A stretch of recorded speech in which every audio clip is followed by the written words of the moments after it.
somehow I missed the Transcendentalists in my hit or miss literary and religious education.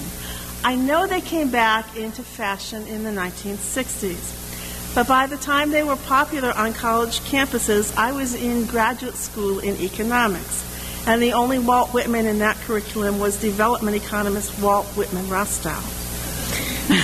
Two of his three names, and believing that people should have rich and meaningful lives, was about all he had in common with his namesake. It's really hard to write development economics in poetry. So I knew about Emerson and Thoreau, but I never actually read them, except for Emerson's Divinity School address. And I knew about Brook Farm, and I had a brief flirtation with the poetry of Walt Whitman, without realizing that he was a peripheral but significant member of the Transcendentalist community. Other than that, most of what I knew about the Transcendentalists I learned in 1 week of my UU history course in seminary, and of course from reading Doonesbury. So I'm grateful that Terry asked me to preach on the Transcendentalists, which led me to getting them to know them much better and to appreciate how much they shape aspects of our culture and our faith tradition I take for granted. Civil disobedience, social justice, direct religious experience, back to nature, learning from Eastern religions. So today I want you to step into my time machine and go back with me to the mid-1800s and the center of the known world, well, their world, Boston and the surrounding area. It was a heady time. The nation was in transition from an agrarian economy to an industrial economy. Trust the economist to always read history through that particular lens. There was a longing to reconnect with the natural world, to live off the land, or at Walden Pond like Thoreau, who also explored the Maine woods, or in various agricultural communes, none of which survived very long. There was a blossoming of distinctly American literature, novels, and poetry and essay to which the Transcendentalists contributed. It was a time of great wealth and industrial growth and controversies over the rights of slaves and women. The Transcendentalists supported women's rights and supported abolition because they believed that every person should have the opportunity to develop to their fullest potential. In a time when women and children, like children, were supposed to be occasionally seen but seldom heard, 2 of the 17 members of the Transcendental Club were women, Margaret Fuller and Elizabeth Peabody. And then there was one famous Transcendentalist poet who never left the house, Emily Dickinson. In the fight for abolition, the most noted workers in the battle were Frederick Douglass, who was an African American, and Unitarian Transcendentalist, and that's a long phrase, Minister Theodore Parker, who was a conductor on the Underground Railroad, hiding runaway slaves in his church and keeping a pistol under his pulpit. It was a time when many of the great minds were frustrated with the materialistic ideas of Locke and others, not materialist in the sense of accumulating possessions, but meaning that everything we know comes through the 5 senses and is processed by reason, even religion. It was a period on the continent of higher criticism of the Bible that provoked the rise of fundamentalism in reaction. It was also a time of romanticism in theology and in literature. That's why I asked Bella to read Wordsworth, who's a romantic poet. Romanticism meaning that the gut, the intuition, the emotions not driven by the 5 senses were another important source of what we know and experience. And our Boston friends were definitely reading the romantic literature. They were also reading German theology. That's not quite as much fun as reading the romantic poets. The hot theologian was Friedrich Schleiermacher. You get past his name, the rest is pretty easy. And he argued that religion should not be based on secondhand accounts of what other people experienced and believed, but on our own direct experience, as in our first source, direct experience of mystery and wonder. And finally, for Unitarians, it was a time just after the split with mainstream Christianity, when our forebears were feeling their oats, and none more so than the sage of Concord, Ralph Waldo Emerson. Except for Quaker Walt Whitman, most of them were Unitarians. Many of them were ministers. One by one, they left the church, not all of them, but most of them, to seek their religious and spiritual experience elsewhere, starting with Emerson, who was an ordained Unitarian minister who left the church, or left the ministry, in 1832. Well, the Harvard students were feeling their oats too, so in 1839 they invited Emerson to address the graduating class at Harvard Divinity School, from which he had graduated, and he did. He told them their Unitarian faith was corpse cold. Wouldn't you love to hear that in a graduation speech? Kind of hard to change your major at that point. So coming on the heels of his seminal article on Nature, it was a very different take on organized and unorganized religion. If we can trace the spiritual but not religious movement today to anyone a century or so ago, it would be Emerson and his band of brothers and sisters. They lived in the time of Karl Marx, who called religion, by which he meant organized religion, the opiate of the people. Later in the century, Sigmund Freud called it a childhood neurosis and an illusion. He even wrote a book called The Future of an Illusion. But they believed, the Transcendentalists believed, there was something important there. That experience of the divine that could transform and enrich a person, and through each of those persons, transform the world. The Transcendentalists looked to other German and English voices as well, and also to Asian religion, to find out what was the essence of religion that was neither a delusion or an addiction. While they left the religious community that had cradled them, at the same time, they shook up and reshaped the Unitarian tradition as loving critics. We as a faith tradition kind of backslid from the Transcendentalists in the 20th century. Our mid-20th century gatherings, this was before I was a Unitarian, were described as lectures with some classical music. It was very much under the sway of an intellectual, materialist, scientifically oriented humanism. But since the merger with the more idealist and spiritually oriented Universalists 54 years ago, we've moved back toward the religious center, not necessarily the Christian center, but rather the understanding of the role of the religious community as a carrier of the living tradition, a cradle for our dreams, a wellspring for our common endeavor.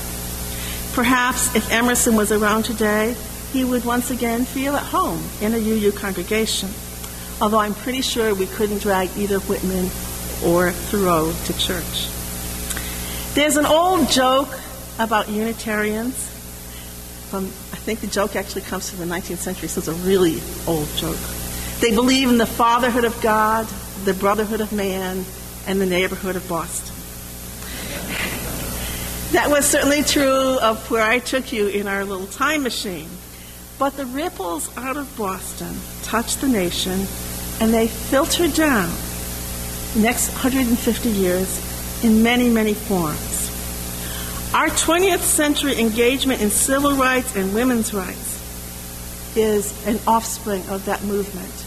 Although I do have to say that while they believed in freeing the slaves and giving them opportunities, there was still a fair amount of racism among the Transcendentalists in not thinking that African Americans were quite up to snuff. That was pervasive. So it took the next generation, the civil rights movement, along with the women's rights movement, to set us straight about the meaning of the inherent worth and dignity of every person. But that's good. They didn't have the 7 principles to tell them how to think. We did that later. So anyway, our commitment to social justice in general, but particularly in those two areas, is a direct offspring of their 19th century engagement with ending slavery and empowering women, even if Thoreau did bring his laundry home from Walden Pond to Mrs. Emerson to wash. For years, it has puzzled me that there's this libertarian streak in Unitarian Universalism that seemed to not quite fit in the same space as our commitment to social justice. And so when I'm lying awake at night and thinking of something profound to think about, I would say, that's weird. Well, this resulted. Emerson, Whitman, Thoreau, Margaret Fuller, Theodore Parker, Bronson Alcott, and Elizabeth Peabody, they straightened me out. It's because they prized the individual that they wanted, not just for themselves, but for every person, to have the opportunity to fulfill their potential and experience the divine. So that idea required the Transcendentalists to recognize former slaves and women as equal partners. And it extended to efforts to alleviate poverty and deprivation and pain and suffering in many forms. Now, American individualism, sometimes the rugged variety, sometimes the more quiet and peaceful variety, it was there before the Transcendentalists. From in 20th century, Ayn Rand on the far right, preaching the virtues of selfishness, to the struggles on the religious and political left for the rights of all. That struggle comes out of recognizing and satisfying one's own needs to develop intellectually, ethically, spiritually, and physically in harmony with the divine and with nature as we understand it. So I can identify this transcendentalist with this transcendentalist take on individualism, and I believe many of us in our congregation can relate to it in the same way. Thoreau's unique contribution, the one people most associate with his name, when you think Thoreau, what do you think besides Walden Pond? Civil disobedience. I knew I could get the right response out of this group.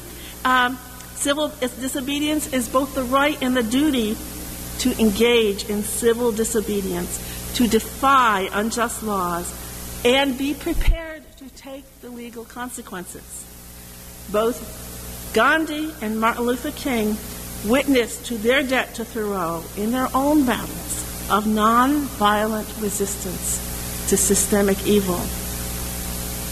There's also a rich legacy from some of the lesser-known transcendentalists in education, particularly Elizabeth Peabody and Bronson Alcott, who had a philosophy of education that was very different from the rote learning that was the custom of their time. They believed in developing the whole child. They believed that nature was part of the curriculum. They believed that the child should have the joy of discovery and experience and what today we call critical thinking. Where are these guys when we need them? They believe that education should begin early. They believe it should focus not just on the 3 R's, but also on discovering and developing each child's unique gifts. Bronson Alcott, better known as the father of Louisa May, even organized the first PTA. Not quite a century later, Unitarian religious educator Sophia Lyon-Fahs would bring that approach to religious education and revolutionize the way we taught our faith to the next generation. Bronson Alcott also gave us another legacy. He was a hippie 120 years before his time. He and Charles Lane, a British transcendentalist, bought the farm. No, I don't mean they kicked the bucket, passed away, or any of those things. They bought a 100-acre farm near Boston and named it Fruitlands, a misnomer if there ever was. They attempted to live off the land with no income, no farming skills, and they were kind of to the far left of PETA. They didn't want to use any animals to plow. They didn't want to wear any leather. He was quite the character. It lasted almost a year. It's satirized in a charming little book called Transcendentalist Wild Oats, which was written years later by Louisa May Alcott, who was 10 at the time of Fruitlands. Bronson Alcott, but not his long-suffering wife Abigail or his very practical daughter Louisa, would have been very at home in a back-to-the-land, share alike commune in the 1960s, where the need to earn and spend was ignored. He was a dreamer, a visionary, and a woefully impractical father of 4 daughters. Fortunately, his daughter took after her mother, and the family was rescued by Louisa May's success as a writer, particularly Little Women.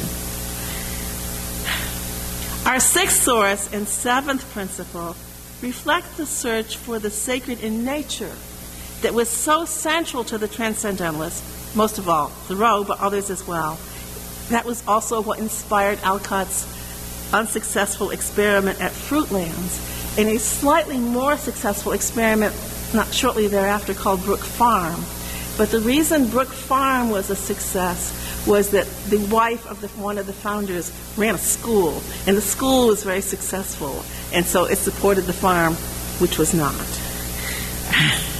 But these ideas about living in harmony with nature live on in our 7th principle, respect for the interdependent web of all existence of which we are a part. And in our 6th source, earth-centered religions, as well as more concretely in the Green Sanctuary movement. The Transcendentalists, and especially Emerson, were interested in the insights of Eastern religions, especially the one they had the most access to, which was Hinduism. They read the Bhagavad Gita, and they engaged with Hindus back and forth across the great distance that divided them. Today there are 20,000 or more Unitarians in the Khasi hills of India that emerged in part from that two-way contact. When Emerson talks about the Oversoul, the Hindus would call it Atman, the divine unity of which we are all a part. As mostly Unitarians, also mostly lapsed Unitarians, the Transcendentalists had all been schooled in religious tolerance and embraced religious pluralism. But they took that to a new level. The practice we inherited from them of seeking the common ground and the meaningful differences between the world's religions. And our first Sunday of the month service is trying to do that for this congregation. They also borrowed Eastern religious practices, most notably meditation. Pretty sure that Thoreau and Emerson were not doing yoga, although if they'd lived later, they might have embraced that as well. And today we've expanded our awareness and our practice of these traditions, whether we hyphenate ourselves as a Buddhist UU or a Taoist UU, or just do yoga and Tai Chi and arrange our homes in line with Feng Shui. Those are all possibilities. This tolerance and acceptance and appreciation of other faith traditions extended to liberal Christianity, too, as many Christians embraced the heresy of universal salvation and came to accept their faith tradition as one valid path among many. The Transcendentalists didn't invent this attitude, but they helped to strengthen and affirm religious pluralism. Landing back on the UUFC parking lot in our time machine, we're also back in a world where we love our labels. I've never seen any parking lot with as many bumper stickers as Unitarians. Conservative, liberal, gay, straight, Yankee, Southerner, you name it. But none of us, I think, labels ourselves a Transcendentalist. In part because it's too long to fit on a bumper sticker. The year I worked in Washington, I worked for the U.S. Advisory Commission on Intergovernmental Relations, and I would call people I needed to talk to, and they had sort of lost interest by the time I got to the end of the name. So there's something to be said for brevity. Although Unitarian Universalists have not adopted that in their faith name, for sure. That's why we call ourselves UUs. But Transcendentalism has permeated our culture so much we don't need to call ourselves that. at least large segments of our culture are so affected by our transcendentalist history that we don't need to wear the label any more than we need to go around saying I'm an American, which I presume most of us in this room are, or at least most of us are. Yeah. It's in the air we breathe. It's like the water the fish swim in. But perhaps we should pause and give thanks to the men and women who, in abandoning Unitarianism, breathed new life into our living tradition. And in gratitude, let us continue to affirm and implement their ideals of the worth and dignity of every individual, of living in harmony with the natural world, of seeking direct experience of the divine, of trusting our intuition and feelings as much as our senses and our reason, and of building a just and sustainable world to pass on to future generations. May it be so. And now we will have our second hymn.